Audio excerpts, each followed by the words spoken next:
Assalamualaikum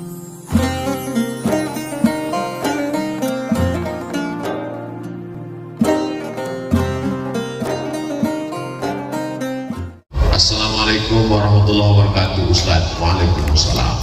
Saya Asep. Mohon maaf, Kang Asep inilah yang sudah punya ikatan sedunia. Abdul Somad belum ada persatuan.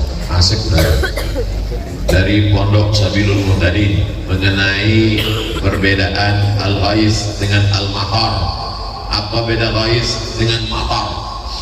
Ketika Nabi sedang khutbah, tiba-tiba datang seorang laki-laki Arab Badui, halakatil amwal. Ya Rasulullah, ternak-ternak saya di kampung sudah mati, kering kerontang, kebun saya juga mati, tolong doa supaya turun hujan.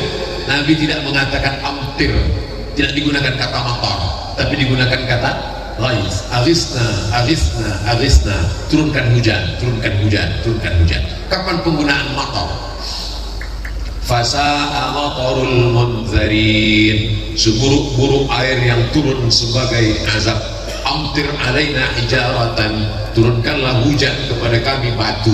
Jadi dari dua penggunaan tadi, kalau ghais itu untuk hujan sebagai rahmat, kalau matar itu biasanya digunakan untuk sebagai laknat.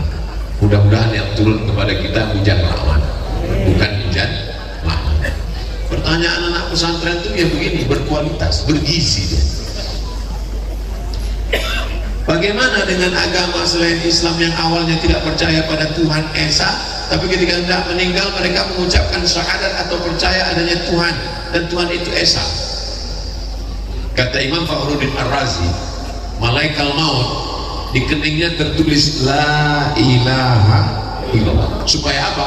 Supaya semua orang yang tidak bertauhid pada saat dia mati, pas melihat kening malaikat maut, dia baca La, dan tidak perlu menggerakkan mulut. Kalau nyebut Bang Haji tetap menggerakkan mulut, bolot. Tapi kalau menyebut La ilaha illallah nggak perlu menggerakkan mulut, La ilaha. Kenapa? Karena saat sakratul maut itu berat, maka ditulis saking inginnya Allah, wala tamutunna illa wa antum, jangan mati melainkan dalam keadaan muslim. Makanya ketika sholat kita katakan inna sholati wa nusuki wa mahyaya wa mamati lillahi rabbil alamin la syarika lahu wa bidzalika umirtu wa ana minal, saya ingin mati muslim. Tapi kenapa kalau mati muslim, kenapa orang muslim itu mesti bersyahadat disaksikan orang ramai di masjid? Supaya jenazahnya bisa diurus fardu kifayah, dimandikan, dikafankan, disolatkan, dikuburkan. Kenapa di? Karena nggak bisa mandi sendiri. Maka dikafankan, dimandikan, disolatkan. Bapak Ibu semuanya, selesai sholat Jumat ini jangan pulang. Kita tunggu ada yang mau syahadat masuk Islam. Saudaraku, sesungguhnya yang bersaksi ini adalah semua yang hadir. Gunanya untuk apa? Kalau tiba-tiba dia mati, jenazahnya jangan diurus keluarganya, tapi diurus umat Islam. Kalau sudah masuk Islam jangan cuma dikasih kain sarung, tapi dimasukkan dalam mu'allaf center supaya dikontrol ibadahnya. Saya kalau mensyahadatkan orang, saya nanya, ini yang bertanggung jawab nemanin dia ngaji siapa? Jangan sampai dia rusak akidah, kita bertanggung jawab di hadapan Allah SWT.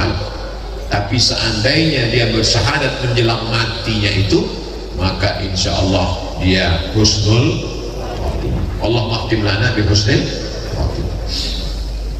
Ustaz, gimana supaya kita husnul khatimah? Istiqomah. Gimana supaya kita istiqomah? Berjamaah. Apa nama jamaahnya? MPP.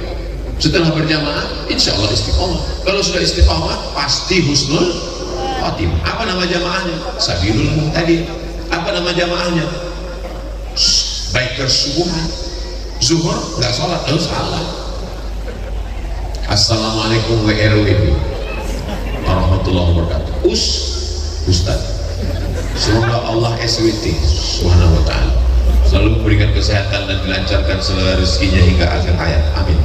Saya ingin tanya, sekarang zamannya sosial media. Saya sering kali melihat video ceramah, tausiah, kajian berbagai Ustadz, termasuk video Ustadz. Alhamdulillah banyak sekali ilmu yang saya dapat. Ini mau nanya apa curhat? Tapi ayah saya pernah berkata kalau belajar itu ada gurunya. Kalau nonton ceramah Ustaz Abdul Somad itu ada apa enggak ada? Ada kan? Saya yakin yang hadir malam ini ingin memastikan bahwa Abdul Somad itu ada di alam nyata. Jangan ngaji orangnya nggak ada. Ustaz Adi Hidayat itu ada? Ada. Gus Baha itu ada? Ada. Buya Yahya itu ada? Ada. Ngajilah yang orangnya ada. Upin Ipin ada? Saya belum ketemu. Tapi saya bilang katanya belajar agama itu harus ada gurunya, harus bersanad untuk dipertanggungjawabkan kelak. Kalau kata gurunya saya ijazahkan kitab yang saya kaji ini kepada kamu semua, maka walaupun melalui YouTube ijazahnya diterima.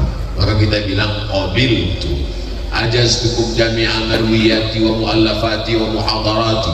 Aku ijazahkan semua ilmu-ilmu yang selama ini kuajarkan, semua kitab-kitab yang kutulis, semua ceramah-ceramah, tausiah-tausiah, zikir-zikir, hadis-hadis. Ijazah ammah. Jawabannya qabiltu, aku terima.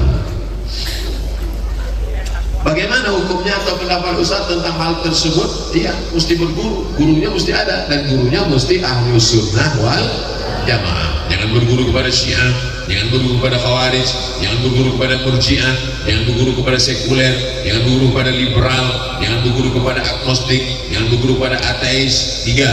Akidahnya ahlu sunnah wal jamaah, fikihnya bermazhab. Kita di Indonesia mazhab Syafi'i dengan tetap menghormati mazhab Hanafi, Maliki dan Hambali. Bertasawuf, berakhlak sunni, bukan falsafi, seperti Imam Junaid al-Baghdadi dan Imam Al-Ghazali, Ihya Ulumuddin. Para habaib kita dari Habib Umar bin Hafiz yang ada sekarang sampailah kepada para habaib kita yang ada di Indonesia ini. 3. Akidahnya Asy'ari Sunni, fikihnya Syafi'i, tasawufnya Imam Abu Hamid Al-Ghazali. Satu lagi Pak Ustaz. Ya, saya ada orang yang memiliki hobi olahraga pencak silat. Doakan saya semoga hobi saya bisa bermanfaat bagi agama. Bagus. Coba kalau Ustaz Abdul Somad pencak silat, mana berani bazar-bazar ngejek, patah-patah ginjalnya. Bernilai ibadah di mata Allah. Doakan saya juga semoga saya bisa tembus pelatnas dan juara nasional serta internasional. Di akhir majelis kita doakan semuanya, mudah-mudahan semua yang kesulitan-kesulitan dimudahkan Allah. Yang belum ketemu jodoh ditemukan dengan jodoh yang soleh-solehah. Yang bilang amin yang belum nikah aja, anak-anaknya anak-anak yang soleh dan solehah mati dalam keadaan husnul khatimah. Nanti di akhir majelis kita berdoa semua. Ini kertasnya lebar, pertanyaannya begini, bagaimana caranya kita membayar hutang? Ya bayar aja. Kalau orangnya sudah tidak tahu kemana, tanya Google. Dengan siapa bayarnya Pak Ustaz? Atau dilupakan aja? Pertama cari ahli warisnya. Ahli warisnya sudah tidak ada satupun ditemui. Pertama hitung berapa utangnya. Utangnya 100.000, tahun berapa? Tahun 80. 100.000 tahun 80-an itu emasnya berapa gram? 1 gram. Berarti bayarnya tahun 2022 bukan 100.000 tapi pakai 1 gram emas, karena yang stabil itu adalah emas. Makanya nikah maharnya pakai emas. Kalau pakai mukena nggak stabil, laku. Bagi yang belum nikah, yang udah apa boleh buat, terima aja lah mukena itu. Kalau tahun 80 1 gram emas, bayarnya di tahun 2022 juga 1 gram. 1 gram emas sekarang 1.100.000 atau berapa gitu. Tapi karena kita udah lama kenal, ya udah 1 juta aja. Bayar 1 juta, serahkan ke lembaga yang dinikmati umat, bukan dinikmati personal. Serahkan ke lembaga yang dinikmati umat. Di mana itu lembaga yang dinikmati umat? Pondok Pesantren Sabilul Muhtadin. Nah ini yang ragu mau bayar kemana? Nah selesai ini, sebelum setan datang, alladzi waswisu fi sudurin nas minal jinnati wan nas, segera temui Habib Jamal Al-Amudi, serahkan. Inilah dia beberapa keping buah emas. Berapa semuanya? Ya sekitar 3 ton lah. Berdiri masjid insyaallah. Amin. Begitu caranya bayar utang.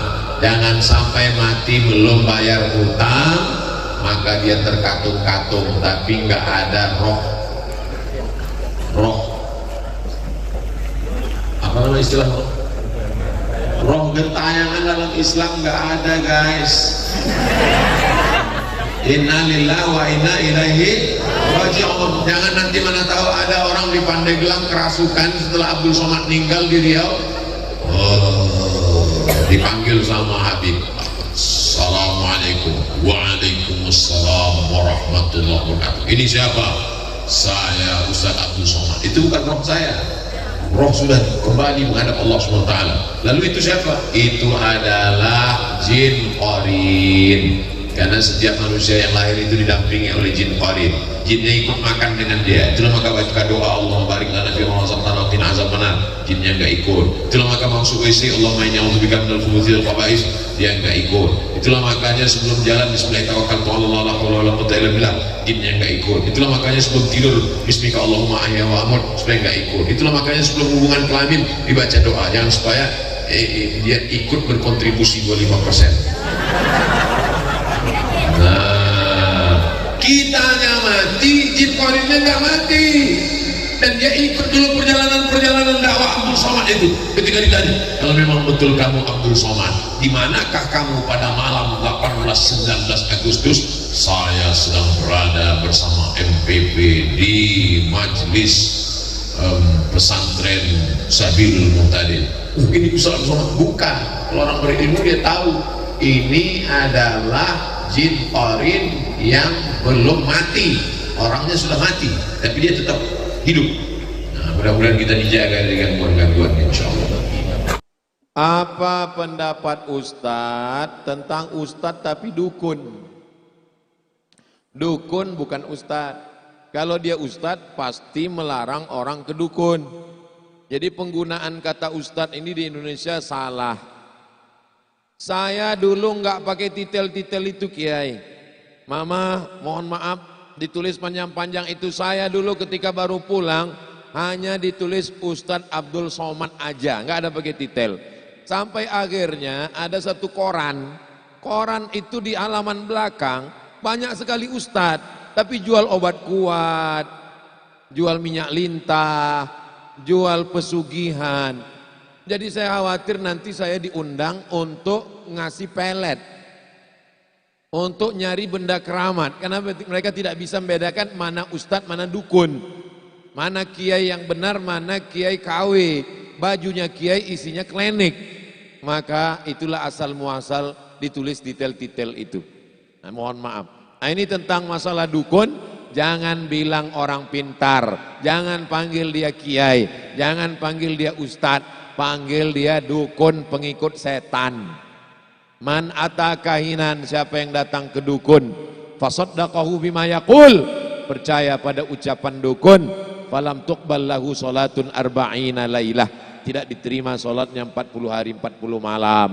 Man ata kahinan, siapa yang datang ke dukun, fasaddaqahu bima yaqul, percaya pada ucapan dukun, faqad kafara bima unzila ala Muhammad, maka kafirlah dia terhadap Al-Quran yang diturunkan kepada Nabi Muhammad sallallahu alaihi wasallam.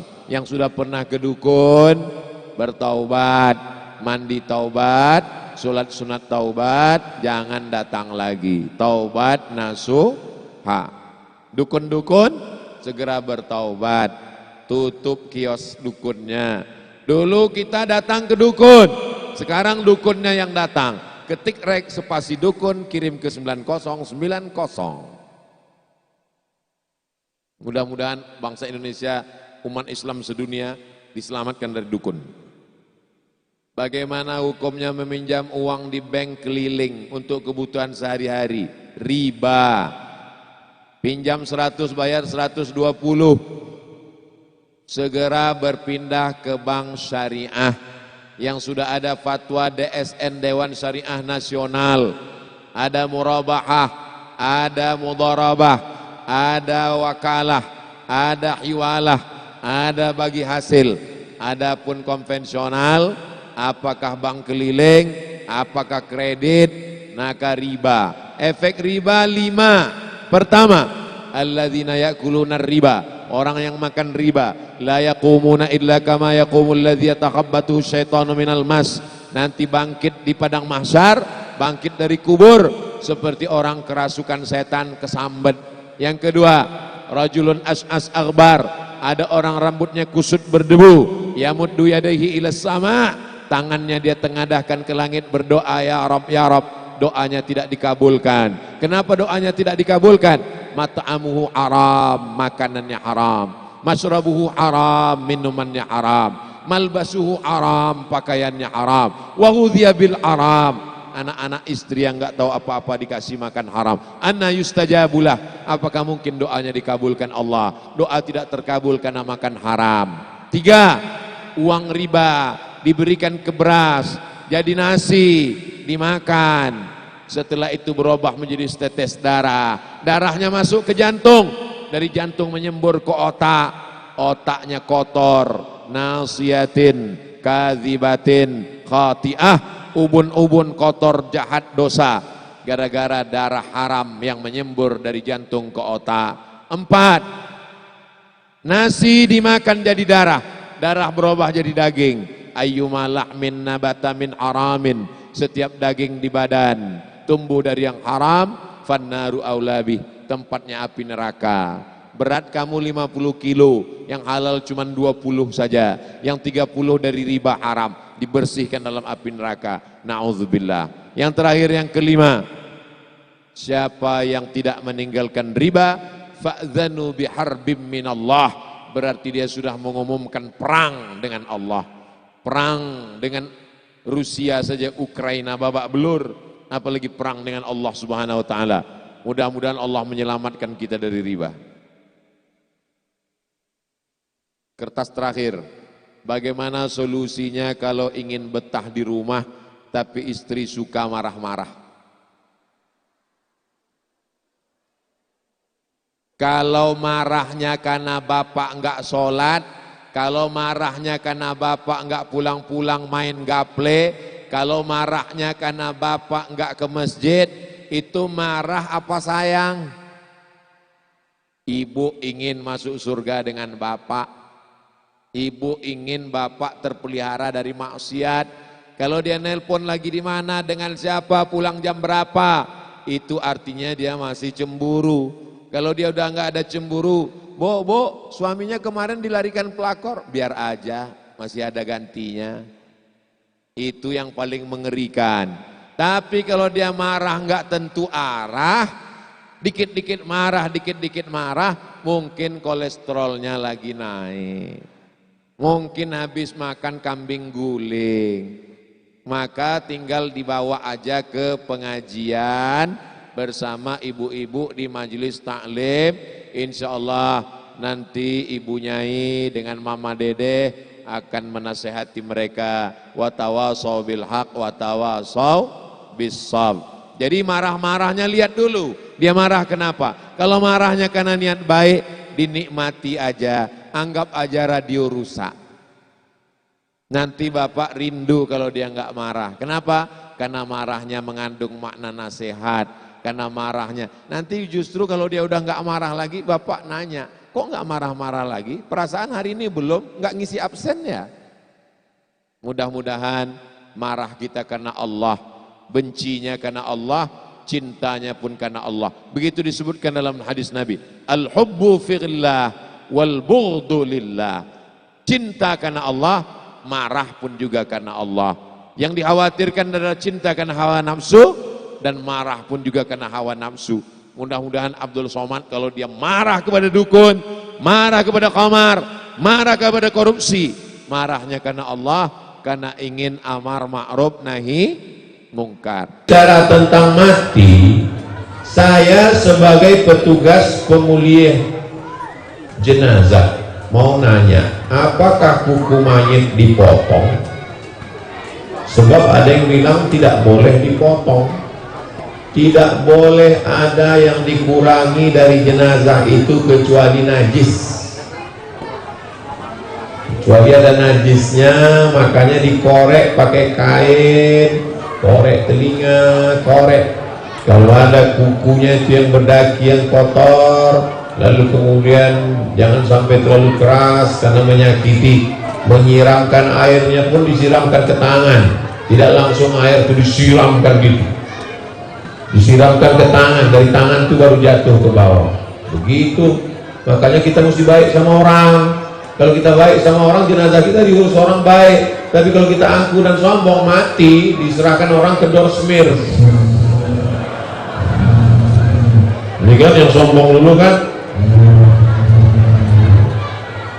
sombong, makanya sombong, makanya ke masjid. Kalau ke masjid pasti jenazahnya diperlakukan baik. Orang nggak sampai hati. Assalamualaikum warahmatullah. Assalamualaikum warahmatullah.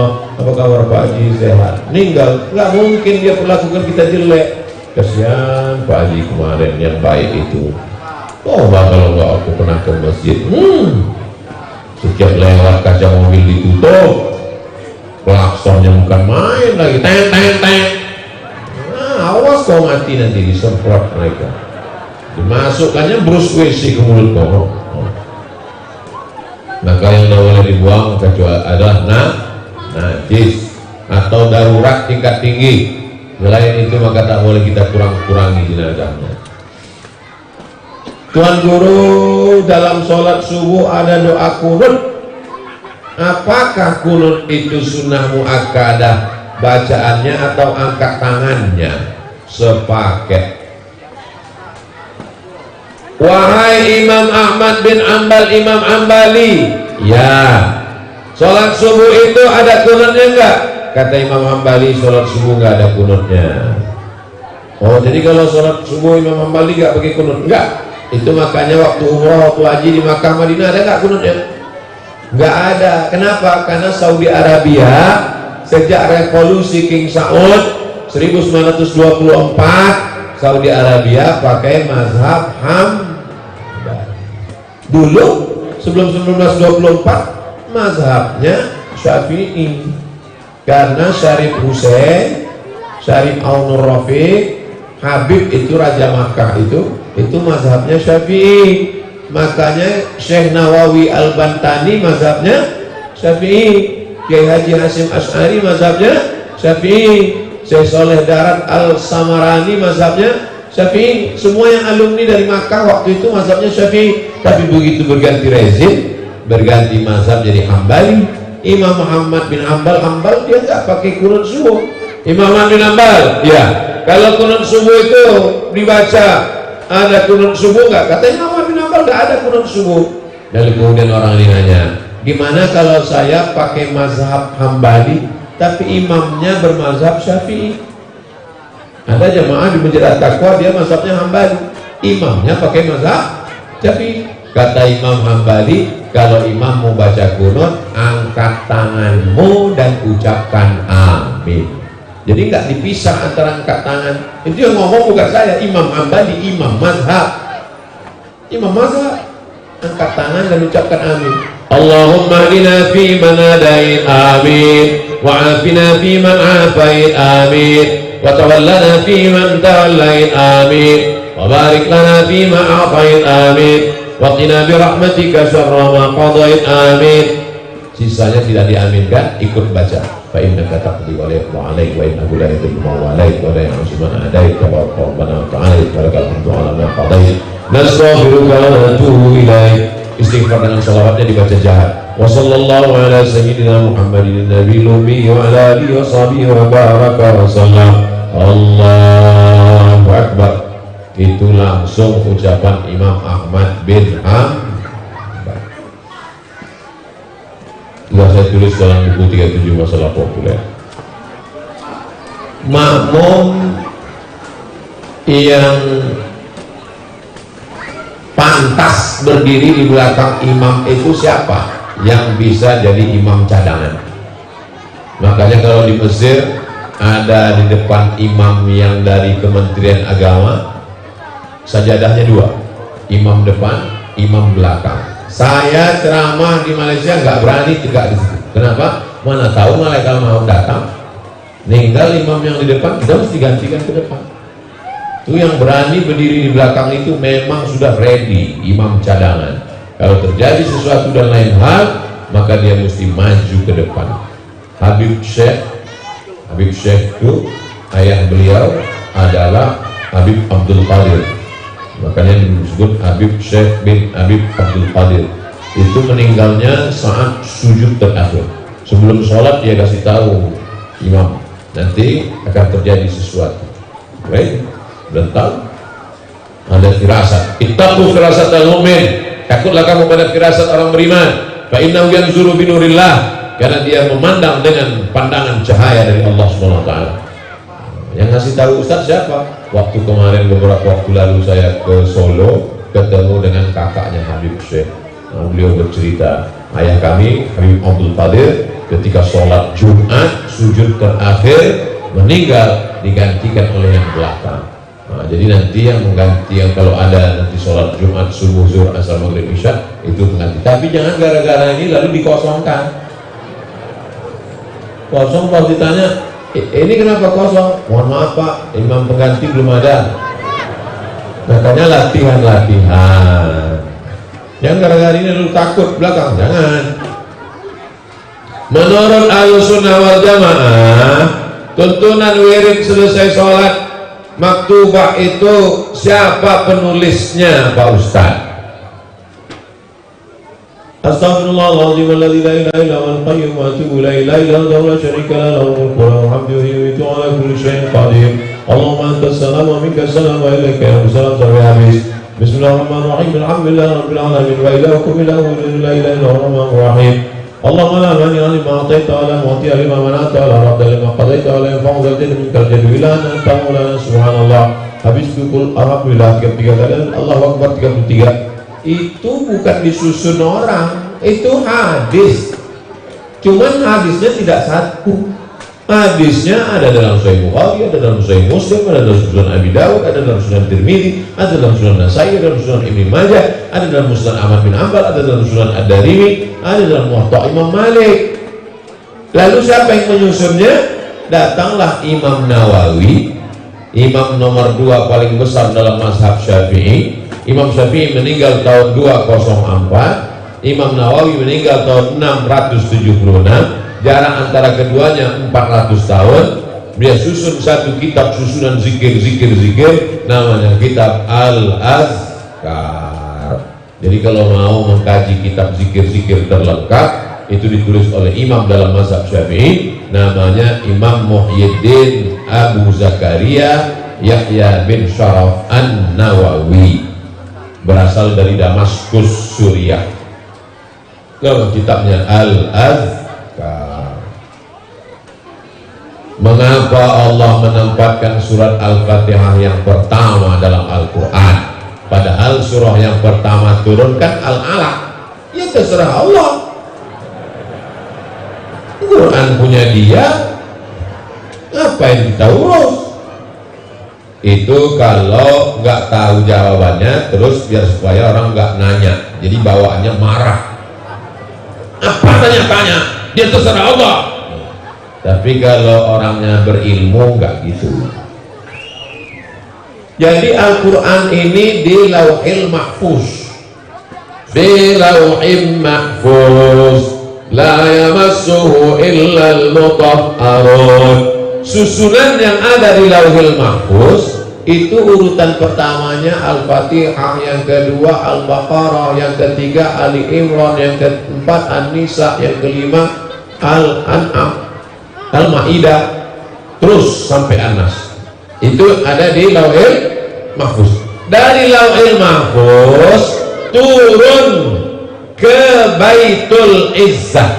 Baitul Izzah itu stasiun transmisi. Dari Lauhil Mahfuz turun ke Baitul Izzah. Sama susunannya. Al-Fatihah, Al-Baqarah, Ali Imran, An-Nisa, Al-Ma'idah sampai ke An-Nas, turun dari Lauhul Mahfuz ke Baitul Izzah. Dari Baitul Izzah turun ke Nabi. Yang pertama turun adalah Iqra bismi rabbikal ladzi khalaq, khalaqal insana min 'alaq, iqra wa rabbukal akramul ladzi 'allama bil qalam, 'allamal insana ma lam ya'lam. Jadi kalau ditanya orang, kenapa Quran yang ada di tangan kita sekarang pertamanya Al-Fatihah bukan Iqra? Karena yang dibacakan Nabi kepada sahabat-sahabat sebelum meninggal adalah susunan berdasarkan yang ada di Lauhul Mahfuz, bukan berdasarkan susunan kronologis turunnya. Jelas? Insya Allah ceramah Ustaz Somad selama ini jelas. Kalau ada orang mengatakan ceramah Bro Somad itu nggak jelas, pertama otaknya nggak kuat, yang kedua paketnya nggak ada. Insya Allah jelas. Kenapa dalam Quran kalimat wal yatalattaf dicetak hitam tebal ada tanda merah? Katanya waktu Utsman meninggal pas lagi baca Quran, tiba-tiba ada orang membunuh dia pakai pedang, darahnya muncrat pas ke wal yatalattaf. Itu maka merah Pak Ustaz. Dihitung huruf Al-Quran itu dari Bismillah sampai An-Nas, ketemu huruf kata yang paling pertengahan, itulah dia wal yatalattaf wala yushiranna bikum ahada. Kamu pergi ke warung beli makanan wal yatalattaf, tapi pelan-pelan, wala yushiranna bikum ahada, supaya orang di pasar nggak ada yang tahu bahwa kita sedang bersembunyi di dalam gua. Di Jakarta paling banyak gua. Siapa lu, siapa gua? Ini cerita tentang Ashabul Kahfi. Mereka terbangun, lapar, ambil uang, kasih ke temannya, pergi ke pasar, beli makanan, tapi jangan gerasak gerusuk. Wal yatalattaf wa la yushiranna bikum ahada. Dia pun pelan-pelan beli. Ada nasi uduk. Ada, pas dikasih uang, pedagangnya kaget. Ternyata ini uang 300 tahun yang lalu. Karena mereka tertidur salah sami'ati wasdadu tis'a, tidurnya 309 tahun. Rupanya rezimnya udah berubah. Dulu dia suka mengejar anak muda, sekarang pemimpinnya soleh. Akhirnya mereka datang ke gua itu. Setelah Allah menunjukkan kuasanya, meninggallah semua Ashabul Kahfi, anak-anak muda. Innahum fityatun amanu bi rabbihim wa zidnahum huda. Mereka sekelompok anak muda yang imannya kuat, hidayahnya bertambah-tambah. Wal yatalattaf itu adalah setelah dihitung kata yang pertengahan, dihitung dari awal dan dari ujung Al-Quran. Apa ciri-ciri orang mati husnul khatimah? Man mata yaumal jumu'ah, siapa yang meninggal hari Jumat, sore Jumat, petang Jumat, malam Jumat, wuqiya min azabil qabri. Di antara tanda mati husnul khatimah, meninggalnya hari Jumat. Tapi jangan disetting. Ada keluarga ditanya ke dokter, gimana dok? Ini nampaknya perlu kita pasang alat. Pas hari Kamis sore, tolong nanti malam cabut ya. Bisa, matinya mati normal. Yang kedua, tanda orang mati husnul khatimah, irqul jabin. Ada keringat, jabin pada bagian kening atas pelipis nih basah. Kenapa basah? Biasanya orang kalau tersipu malu merona merah wajahnya. Ketika malaikat menunjukkan tempatnya di surga, fulan bin fulan, ini tempatmu di surga. Dia malu melihat tempatnya di surga karena amalnya nggak sesuai. Amalku nggak terlalu banyak, ya Allah, kok bisa aku masuk surga? Saking malunya, maka respon terakhirnya mengeluarkan keringat. Ini pun jangan direkayasa. Jangan mentang-mentang kata Ustaz Irqul Jabin, meninggal jam 12 malam, langsung jam 5 pagi sebelum tamu datang semprot. Langsung ambil kamera, hai guys, inilah meninggal husnul khotimah, berkeringat keningnya. Yang keempat, ada tanda-tanda tersenyum di wajah. Nampak tuh kelihatan, banyak pejuang-pejuang Palestina yang meninggal itu dalam keadaan tersenyum. Ini pun nggak bisa dibuat-buat. Jangan udah meninggal pas malam mau di stel-stel begini-begini kan, nggak bisa. Kita pasrahkan aja. Kita tidak ingin penilaian manusia, tapi ingin penilaian Allah. Yang keempat, kalau dia terkena sesuatu dari penyakit, kecelakaan, musibah yang menyebabkan dia mati syahid. Al-mat'unu syahid, orang yang meninggal kena wabah itu mati syahid. Al-gharib, orang yang tenggelam, orang yang tertimpa batu, tertimpa bangunan roboh, orang yang musafir mujahid fisabilillah, tapi meninggalnya itu karena niat lillahi ta'ala. Dia pergi nelayan, cari ikan untuk makan, meninggal di tengah laut, tenggelam, mati syahid. Adapun pelakor liburan ke pantai tenggelam, mudah-mudahan pelakor ini mati syahid, syahid dari Hongkong. Nah, itu diantara ciri-ciri mati husnul khatimah. Bagi jamaah yang ingin berpartisipasi membantu pengadaan karpet masjid ini, tolong bantu kepada seluruh jamaah. Karpet kita masih hutang.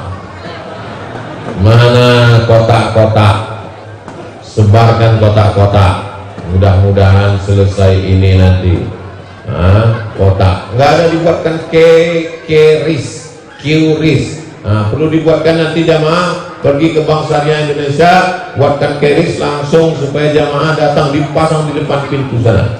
Datang kalau dia datang langsung dia cek. Tidak boleh masuk karena cuma 2.000 katanya. Langsung. Jadi kadang jamaah ini nggak bawa uang cash, maka dia ini semua sarana. Kalau ada tabligh akbar pengajian nanti siapapun Ustaz Habib buat di atas, buat transfer ke Bank Syariah Indonesia, Bank Jakarta Syariah, Bank Jabar Syariah ke nomor berikut ini. Ini supaya membantu kita supaya jangan sampai kita malu di hadapan Allah, rumah Allah dalam terlilit. Bagaimana cara mempertahankan spirit hijrah pada saat ini dengan kondisi yang sangat dinamis Pak Ustadz? Setelah hijrah berjamaah, setelah berjamaah istiqomah, setelah istiqomah husnul khotimah. Sudah hijrah? Alhamdulillah. Jangan lupa berjamaah, jangan sendirian, jangan sendirian, karena yang sendirian itu jomblo. Tapi tetap berjamaah, apapun nama jamaahnya datang, komunitas pejuang subuh, komunitas Al-Azhar, komunitas apapun, berjamaah. Hijrah, berjamaah, istiqomah, pasti husnul khotimah. Itu janji Allah SWT. Allah kalau sudah berjanji, innaka la tukhliful mi'ad. Kalau malam-malam komunitas tiba-tiba datang nelpon, udah sholat tahajud belum? Kamu kok belum pakai celana panjang nutup aurat, anakmu kok nggak pakai hijab? Jangan marah. Ini sekarang banyak orang kalau ditegur sama komunitas dakwah, urus aja surgamu, jangan urus nerakaku. Langsung dibuat baju kaos di belakang, urus surgamu, jangan urus nerakaku. Kalau ada teman kita ngajak tahajud malam, dia ingin masuk surga bersama. Aku sebetulnya bisa masuk surga, cuman kalau nggak ada lo nggak rame, beb. Itu tanda dia sayang, jangan marah. Saya malah senang sekali kalau ada jamaah WA malam, Ustadz, di tengah malam yang Masya Allah khusyuk ini, aku mendoakan engkau Pak Ustadz. Sebetulnya dia mau ngecek juga, ini Ustadz tahajud apa enggak? Hijrah, berjamaah, istiqomah, husnul khatimah. Nama saya Bapak ada sensornya, dari Makassar, Sulawesi Selatan. Apa upaya kita sebagai dai agar para dukun-dukun bisa hijrah dan bertaubat? Saya berharap kepada dukun-dukun yang sudah hijrah, buatlah komunitas dukun hijrah. Nanti kita buat tabligh akbar bersama, lalu kita bongkar kejahatan dukun-dukun ini. Saya tinggal ceramahnya, man atakainan, siapa yang datang ke dukun, fasaddaqahu bima yaqul, percaya pada omongan dukun, falam tuqbal lahu salatun arba'ina lailah, tak diterima salatnya 40 hari 40 malam. Ketika kecurangan dukun dibocorkan, lalu kemudian customer mulai nggak datang berkurang, mereka nggak nyantet, malah lapor polisi. Emang dukun ini lucu-lucu juga emang. Kalau memang bisa nyantet, kenapa nggak ente santet? Kenapa lapor? Aduh, capek deh. Jadi dakwah jangan pernah berhenti. Abdul Somad dari dulu sebelum heboh-heboh ini, pada zaman Umar bin Khattab, Abu Bakar sudah kita bahas, Umar bin Khattab membuat razia dukun. Satu hari dipancung, pernah memancung potong kepala 3 dukun karena dihukum kafir murtad karena sudah menyembah setan. Dukun-dukun yang ditangkap dirazia 3 hari, tangkap, tanya 3 hari, tangkap hari Ahad, hari Senin tanya, sudah tobat? Belum. Hari Selasa, tobat? Belum. Hari Rabu, tobat? Belum. Selesai. Andai didirikan hukum Islam, sudah lama dukun ini selesai. Gak sempat dia hidup di zaman sekarang. Oh, ini melanggar hak asasi manusia. Eropa pada masa Renaissance abad ke-15, demokrasi, maka pada saat itu ada razia, dukun-dukun ditangkap, dibakar hidup-hidup. Jadi kalau hari ini ada orang mempermasalahkan perdukunan, maka sesungguhnya dia layaknya hidup di zaman batu. Mudah-mudahan para dukun bertobat insya Allah. Sekarang anak-anak muda, ada anak muda naksir sama cewek, lalu hai adik, apa kata cewek? Miskin kucing kurap. Cinta ditolak, dukun bertindak. Padahal sudah sekolah, sudah kuliah. Ini namanya bodoh yang terpelihara. Mau naik jabatan, ke dukun. Dagangan tidak lancar, ke dukun. Jadi dukun ini sebetulnya dia pun yakin karena pasien ini, dia sebetulnya udah lama mau tobat, tapi karena datang terus orang, enggak, nantilah tobatnya. Untuk pemuda sekarang, bagaimana agar bisa menjadi pelopor hijrah seperti para nabi, seperti ustadz? Jangan seperti saya, jadi saya ini berat, biar aku aja. Seperti Pak Yusuf Kala, tanya Pak JK nanti, bagaimana bisa seperti beliau, terus aktif bersemangat. Aktif beliau, saya tidak tahu keaktifan beliau, tapi zohir dan batin beliau aktif. Zohirnya, darah, palang merah. Bayangkan kalau orang sampai nggak punya darah, mati. Batinnya, Dewan Masjid Indonesia, zohir dan batin. Saya khawatir kertas ini terpilih nanti. Tapi kita serahkan aja lah sama mereka. Nama Bapak Bulan, menurut data statistik 2022 jumlah penduduk Indonesia untuk laki-laki 133 juta, perempuan 136 juta. Peluang guys, mohon mabuk, saya cuma mancing mereka aja. Yang ingin saya tanyakan, kalau jodoh 1:1, perempuan yang lebih banyak 3 juta ini ada jodohnya kah? Banyak sekarang anak-anak muda dinanya, Ustadz, gimana tandanya dia jodoh saya? Apakah jodoh itu takdir? Yang penting ente usaha, ikhtiar, sukses, berhasil. Saya yang nggak seganteng kalian, yang kurus kering hitam begini, coba kalian itu komen-komen di medsos, di Instagram, Ustadz jadikan aku yang kedua dong. Ini kalian kalau tetap juga nggak nikah, ini bisa silap saya ini lama-lama. Kok bisa kalian cuma nanya-nanya aja? Action. Tapi jangan mentang-mentang udah ngaji, semangat, spirit hijrah, pulang dari sini langsung tantang petenteng hari Ahad langsung datang, Pak, aku ingin meminang anakmu dengan bismillah.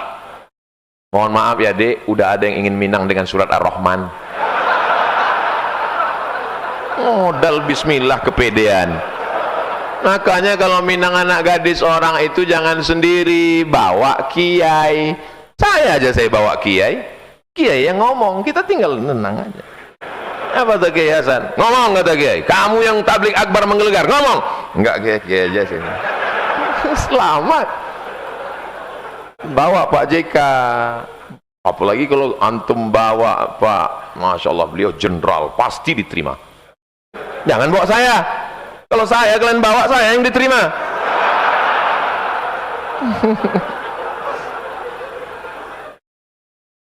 Jodoh itu rezeki.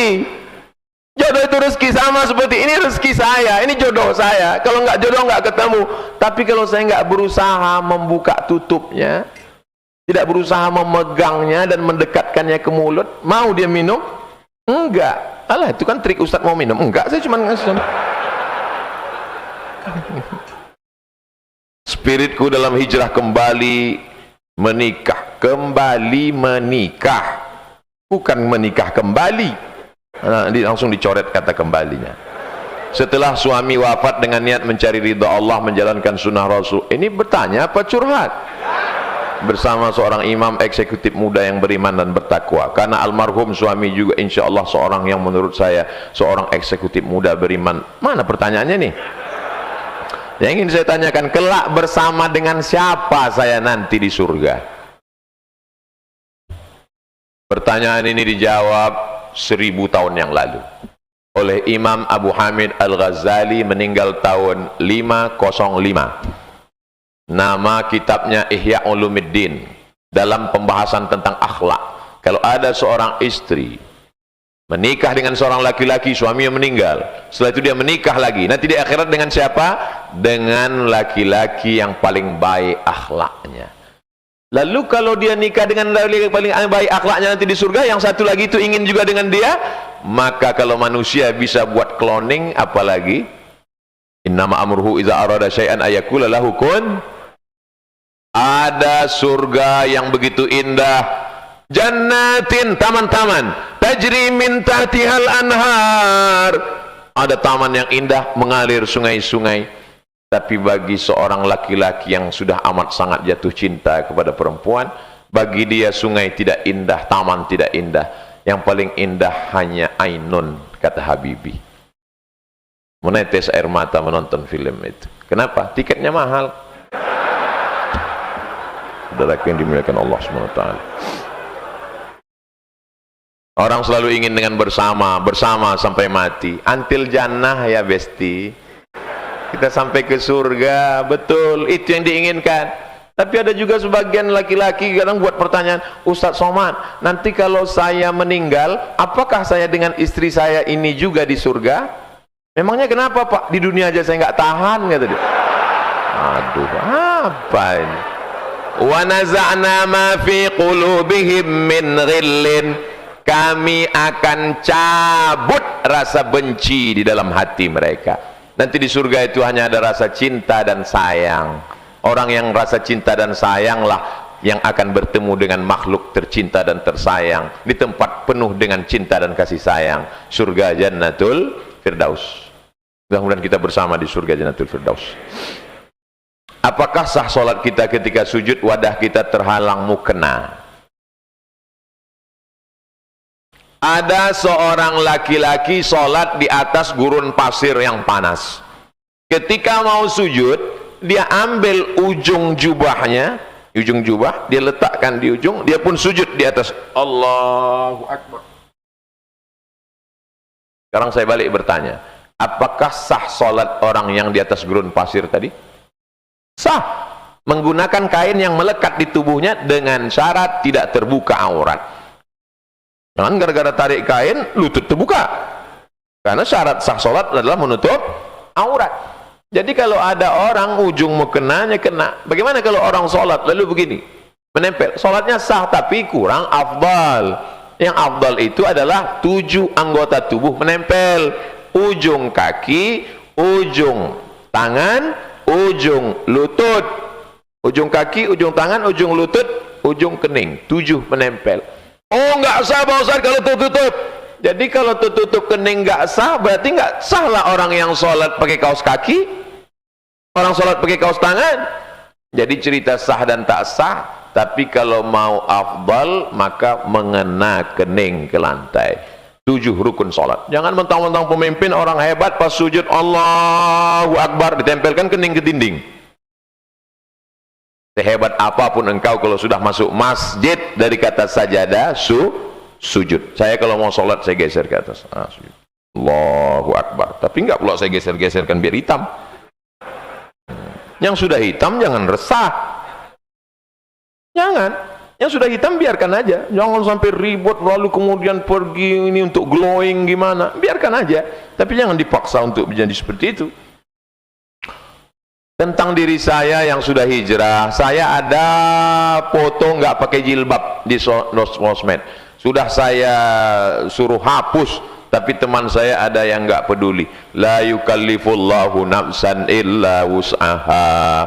artis-artis hijrah, dia sudah minta ampun pada Allah, sudah ngomong konferensi pers, tolong kepada saudaraku foto-foto saya yang lama yang kalian tempel di kamar kalian turunkan, aku sudah nggak bertanggung jawab lagi, minta ampun kepada Allah. Maka Allah mengampunkan. Illa man taba, orang yang bertaubat, wa amana, beriman, wa amila amalan salihah. Syaratnya 3, taubat, iman, amal soleh.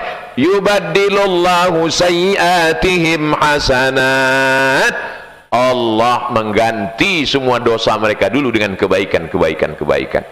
Dosa-dosa kita yang dulu, kita bertobat hari ini, kita beramal soleh, beriman dengan baik, mudah-mudahan diganti Allah dengan amal-amal kebaikan. Mengapa umat Islam pada saat ulama dikriminalisasi tidak bersatu untuk membela? Mereka membela, cuman takut. Belanya dalam hati. Pas ketemu baru dia ketemu bisik, saya bela Ustadz kemarin. Membela itu tunjukkan dengan jelas. Walaupun kau seorang perempuan, kau bela anakmu, kau bela ulamamu, kau bela saudaramu, kau berteriak as-sakitu anil haq syaitan akhras, diam melihat kebenaran diinjak-injak, berarti kau setan bisu. Kau biarkan orang menyebarkan kebohongan, satu bohong ditutup dengan 100 kedustaan, dan kau diam. Pada akhirnya orang ragu. Kalau orang betul tidak bersuara tentang batil, nanti yang lama-lama orang batil merasa betul, orang betul merasa batil. Anak-anak kita tidak lagi bisa membedakan mana batil, mana betul, mana betul, mana batil, karena orang betul tidak memberantas yang batil, orang batil merasa betul. Nanti kita buatkan satu kajian, judulnya batil, betul, betul, batil. Kenapa Ustaz Somad terus berceramah? Supaya jangan sampai ada keheningan, kekosongan diisi oleh kebatilan, sehingga orang akan berkata inilah yang benar, padahal dia batil.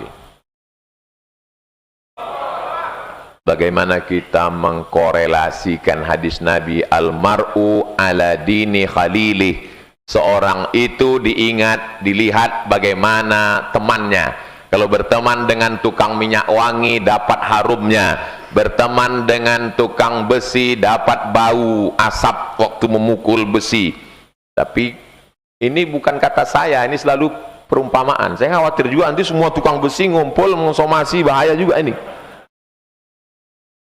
Masalu jalisi salih, perumpamaan orang yang berteman dengan orang baik dan orang buruk seperti bertemannya dengan tukang minyak wangi dengan orang tukang besi. Bagaimana pula dengan hadis balighu anni walau ayah, sampaikanlah satu hadis dariku walaupun satu ayat. Dengan hadis kedua yang kita untuk berdakwah, di mana dakwah ini perlu dengan pendekatan berteman. Maksudnya gini, Ustaz Somad, boleh nggak saya berteman dengan orang peminum khamar? Kamu ini kan mau mancing, yakinkan dulu tali pancingnya kuat dan gagangnya kuat. Kalau yakin, mancinglah. Dikhawatirkan kalau kamu lemah, nanti kamu nggak bawa ikan, kamu dilarikan ikan. Nah, jadi kalau hijrahnya sudah kuat, bertemanlah dengan teman-temanmu yang lama, maka kamu mempengaruhi. Banyak sekarang orang, saya berteman dengan dia, saya mau mempengaruhi. Kalau kamu mempengaruhi, kenapa kamu sekarang mabuk sekarang? Ini untuk pendekatan aja. Mabuk-mabuk dikit dimaafkan Allah. Oh, nggak bisa. Man askara ma askara qali kasiruhu fa qaliluhu haram. Kalau banyaknya haram, maka sedikitnya pun juga haram.